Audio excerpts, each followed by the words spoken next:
Olá, você está no canal Mais Pague. No momento, iremos iniciar a leitura da 30ª parte do livro Fernanda Brum e Foi Assim, escrito por Fernanda Brum. Ordenação pastoral. Eu estava grávida do Eric há apenas um mês.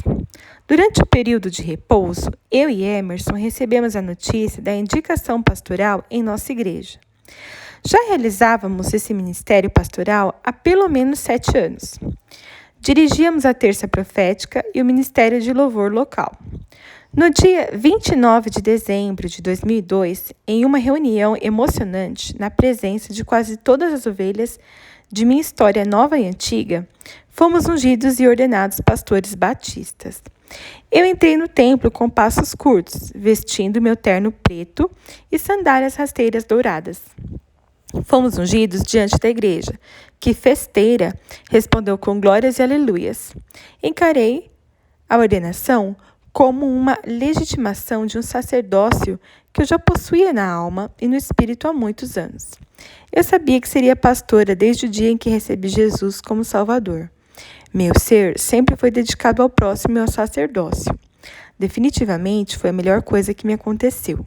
Tenho plena satisfação como pastora e serva de Deus. Apenas um toque. As canções do CD Apenas um Toque borbulhavam durante a gravidez. Eu compunha uma visão e não necessariamente um disco. 11 dias após o nascimento de Isaac, gravei Clama Brasil, Paz para o Rio ao vivo com a igreja local. Confesso que não devia ter me esticado a esse ponto. Isso faz parte da minha lista, nunca mais faça isso. Apenas um toque foi uma experiência inédita para mim. Gravar o que eu sempre fiz em secreto, com a igreja local e publicar essa intimidade sacerdotal a outras tantas pessoas. Nunca vou me esquecer dos dias de preparação, jejum e revelação a respeito desse disco. Debrucei-me sobre o estudo judaico. Queria saber mais sobre a Teshuvá, o tempo de arrependimento anual dos judeus, e como eles se retiravam para se humilhar em panos de saco e cinzas. Senti que fui chamada a um tempo de arrependimento diante do sangue de Jesus, e me retirei para buscá-lo. Mergulhei de cabeça na cultura do arrependimento e tracei um paralelo com o Novo Testamento. Jesus é a nossa Teshuvá. Diante dele nos arrependemos, diante dele nos prostramos. Todos os participantes do CD estudaram conosco. Todos oraram e tiveram seu tempo de arrependimento. Queríamos fluir embebidos em graça, misericórdia, restauração. Não havia caminho de volta. O pano de saco utilizado como tipologia de arrependimento, na verdade, nos remete à carne rasgada do Cordeiro de Deus, que tira o pecado do mundo. Não há redenção sem arrependimento e não há restauração sem confissão. Nesse coração, seguimos entendendo que as cinzas tipológicas apontavam para o homem limitado, mortal, que precisa de Deus, pois não é nada sem ele. Orávamos por total dependência de Deus, reconhecendo que sem Ele somos cinza, somos pó, só Ele nos levanta. Mergulhamos em uma techuvá constante e não anual. Separados para Deus e lavados pelo sangue de Jesus, somos renovados pela graça maravilhosa a cada manhã. Aquele que vive em arrependimento, segundo o Espírito de Deus, vive na graça. Esse CD me rendeu um momento muito especial nas areias da praia de Copacabana. Os tambores. Os tambores do céu retumbavam em nossos corações. Um estudo sobre os tambores de Israel e suas batalhas nos levou às alfaias. Os tambores de pau de faia. O couro esticado no madeiro, assim como a carne de Jesus esticada na cruz. Jesus é o tambor de Deus. Deus tocou Jesus na cruz, como quem toca com veemência uma grande alfaia, um grande tambor. Estávamos embebidos no mover de Deus através das latas e dos tambores, desde a gravação de Dá-me Filhos. Essa canção foi um grande presente que a pastora Ludmila Ferber me deu com muita liberalidade. E eu fluí nessa canção como se ela tivesse saído de mim. Gravamos nossa primeira canção de tambores com uma lata de massa corrida e um galão de lixo azul. Emerson quebrou um cabo de vassoura ao meio e usou como macetas. Pronto, estava feita a levada tribal. Dá-me filhos. Uma grande festa da gravadora aconteceria na praia de Copacabana. Era a véspera do lançamento de Apenas um Toque. A canção de trabalho tocava há apenas 15 dias na Rádio 93. Eu me preparei quando fui chamada para orar pelo evento, que seria um marco para nós da MK. Mapeei historicamente a praia de Copacabana e desdobrei com minhas amigas e pastoras Alda Célia, Solange Belo e a Débora de Belo Horizonte a visão para aquela noite. Tínhamos a direção profética de oração na praia. Passamos o dia anterior à festa orando e andando nas areias, orando pelas pessoas que nos iam passar e perguntavam sobre Jesus. Com base na passagem de Levi, quando o sacerdote unge o templo, ungimos toda a praia, até onde achávamos que haveria gente. Reservamos um tempo de arrependimento e clamor. Um andarilho se aproximou de nós e pediu oração. Descobrimos que ele era um presbítero desviado da casa do Senhor. Estava bêbado, mas ficou sóbrio durante a oração. Quando terminamos de orar, ele disse: "O que estou fazendo aqui há 3 meses? Vou voltar para minha família e para a igreja. Vou pedir perdão ao meu pastor." Saiu correndo, completamente liberto, em direção ao ponto de ônibus. Esse foi o ambiente gerado pelo dia de gravação. Chegando ao palco do canto à Zona Sul, meu bebê Isaac não queria me soltar de jeito nenhum. Ele tinha quase 6 meses. Chamaram meu nome e ouvi os tambores de Dá-me Filhos. Não tive como entregá-lo a ninguém, então simplesmente entrei e cantei com ele, enganchado na minha cintura. Muitos pensam que aquele foi um gesto programado, mas não foi. Quando entrei com Isaac e cantei Dá-me Filhos, muitos foram tocados pelo poder de Deus. Muitos que conheciam minha história de abortos espontâneos e de inúmeras programações desmarcadas no Brasil e no exterior puderam se alegrar comigo. Nunca me passou pela cabeça mostrar o Isaac tão cedo ao público. No meio de uma grande batalha em Copacabana, a janela espiritual do Brasil. Entrei no palco como uma leoa ou uma fera. Ali eu vivia um momento profético de vitória sobre a esterilidade e sobre a morte. Muitas mulheres seriam curadas como eu. Ouço testemunhos de mulheres do mundo inteiro que foram curadas das mais variadas enfermidades uterinas através daquele vídeo, daquele momento. 2 amigas minhas que não geravam, da época da MK, engravidaram. E assim as histórias se multiplicam. Ouvindo a eternidade. O CD foi um sucesso. Muitos foram tocados e transformados. Eu tive pouca voz na gravação, pois estava saindo da gestação, reaprendendo a usar o diafragma depois da cesariana. Mas algo, além do meu talento natural, ficou gravado ali. Tudo que gravamos no dia valeu. Recolocamos pouquíssimas coisas de voz, quase nada. A gravadora queria um DVD, seria o meu primeiríssimo DVD ao vivo. Tive a direção de retornar ao Jordão, assim como Jesus fez. Voltar ao lugar onde fui forjada, ensinada e criada como uma missionária. Eu tinha de andar segundo minha própria revelação.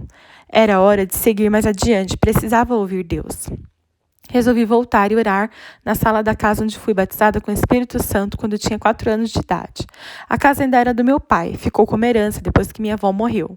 Mas estava alugada para um inquilino que conhecia todo aquele mover da minha infância. Alguém que manteve a chama acesa em oração exatamente naquela parte da casa. Quando minha avó morava lá, o cômodo era uma copa. Depois virou um quarto de oração onde ela dormia. Esse inquilino continuou utilizando aquele lugar como um cantinho de busca de poder. Telefonei para ele e pedi permissão para ir lá orar. Ele concordou.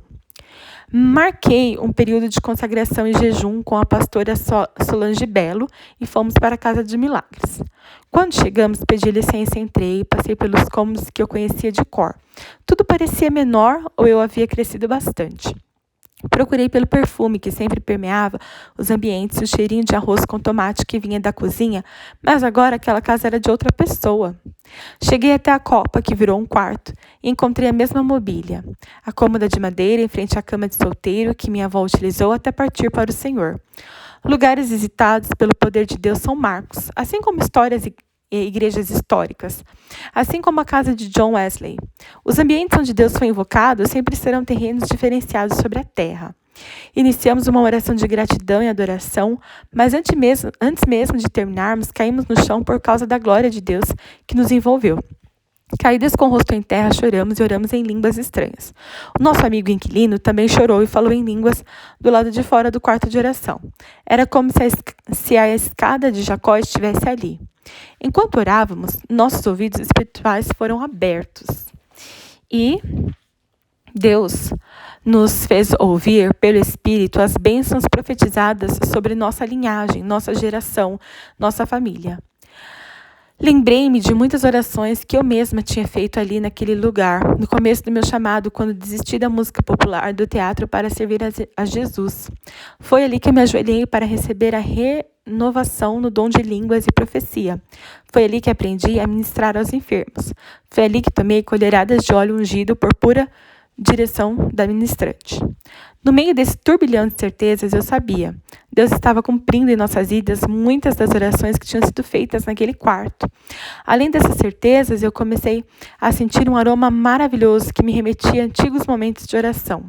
Discerni que aquele aroma não pertencia acaso a alguém. Ele era a pura presença de Deus. Não sei quanto tempo ficamos no chão, chorando, atiradas aos pés de Jesus em adoração. Mas quando nos levantamos, eu estava restaurada e cheia da certeza do meu chamado. Podia correr 40 dias com a força daquele alimento. Aprendi que sempre devemos voltar ao Jordão, ao começo do chamado, antes de sermos revelados para um novo momento e um grande desafio. O primeiro DVD. Minha religiosidade precisava morrer diante da glória de Deus.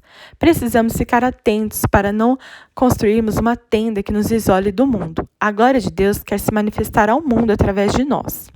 Eu estava tão feliz com a minha vida que poderia desistir do meu chamado artístico e me esconder na igreja para sempre.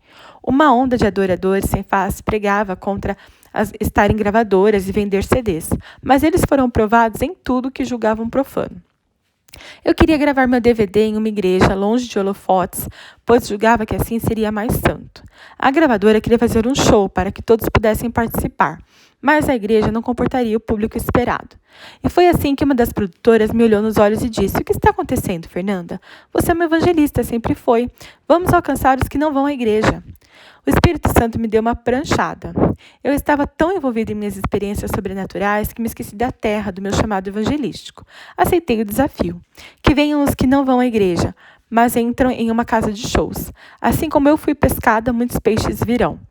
Decidimos que seria uma produção simples, sem vocais, com poucos músicos, mas tecnicamente irrepreensível. Todos os recursos estavam à minha disposição. Começamos os ensaios intensos. Toda a equipe jejuando em um tempo de techuvá, arrependimento de pecados. Como símbolo da consagração territorial, oramos e ungimos toda a casa de show, os banheiros, as cadeiras, os equipamentos. Algumas pessoas não entendem esse princípio, mas eu sou livre para agir de acordo com a revelação que recebo. E assim fizemos. Em alguns pontos, eu pude sentir o que havia acontecido ali em eventos anteriores. Chorei e me arrependi pelos jovens bêbados e drogados que passavam por aquele lugar. Pedi por cada pessoa que entraria pelos portões. Andei até o palco na passagem de som. O pastor que representava a igreja do bairro de São João do Meriti me abençoou e tocou o chofar. Passamos o som em plácida comunhão. A gravação transcorreu para mim com naturalidade.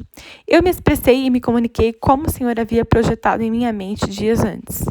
Muitos foram tocados e o corredor de vida foi aberto para que as almas viessem à frente. Isso era tudo que me importava, almas. Como eu poderia deixar de pregar às multidões com tamanho recurso? Muitos choravam e falavam em línguas. Muitos foram curados. Os testemunhos não paravam de chegar. O mais marcante daqueles dias foi de uma criança de 5 anos de idade que recebeu Jesus. Foi batizada com o Espírito Santo e falou línguas estranhas enquanto assistia ao DVD.